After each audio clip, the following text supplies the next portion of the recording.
Hello. Today we're going to replace the start engine stop button in a 2014 Audi A7.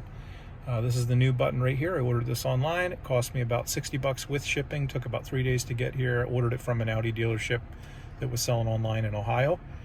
You can find these pretty much online. There's lots of places selling them for about $60. I did call 2 local Audi dealerships and they both wanted over 90 bucks. And neither one of them had it in stock, so it's pretty easy to get. They're super easy to replace. I'm just going to use a nylon pry bar, and all I'm going to do is going to pop the cover off of the shifter here, and then once I pull it off, I'm going to put my finger in underneath and push the start-stop button out, and then we're going to flip it over, pull the plug off, put the new plug in. If all goes well, we'll put it all back together again with no problems. This has the spring tension clips on the sides, so you don't want to pry from the top or the bottom. You actually want to pry from the sides. Not only that, it also gives you a little bit more purchase because you can deform the shape of it real easily right here in the middle. Make sure you use a plastic pry bar. Don't use a screwdriver, or you could easily mar up the interior of the car. So all I had to do was push that underneath, get it to pop. I'm going to do the same thing on this side. Get it to pop. You can see the bottom just popped out, so now I'm just going to slowly, gently work it out.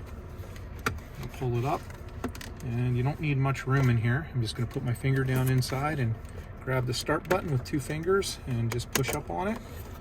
Comes right out, and then when we flip it over, there's a little push pin here to disconnect the wire. I'm just going to disconnect it. And put the new one in.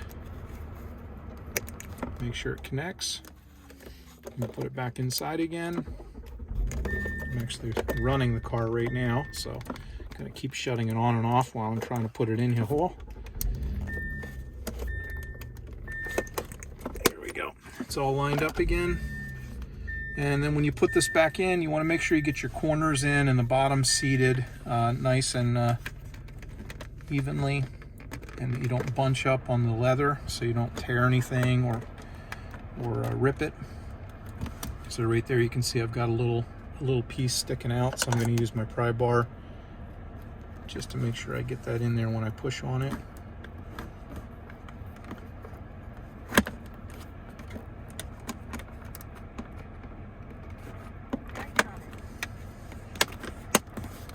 And that's it. Job's done.